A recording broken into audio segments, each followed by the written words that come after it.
So siapa yang tak beli motor ni, aku rasa memang korang menyesal. Jadi siapa-siapa yang tengah usia tu, beli je lah. Korang jangan berfikir-fikir lagi, korang terus beli.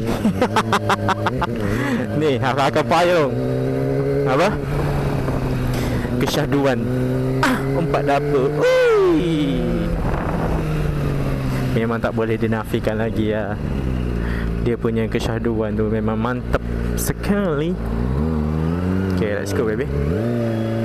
Kita bagi kereta depan tu pergi dulu. And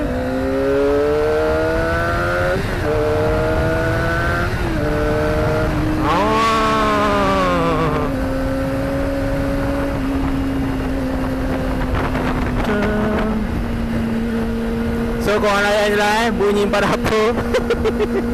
Ni video ni khas untuk apa? Yang tengah usah. Supaya aku menjadi racun berbisa untuk korang.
Okay guys, so itu sahaja video untuk hari ini.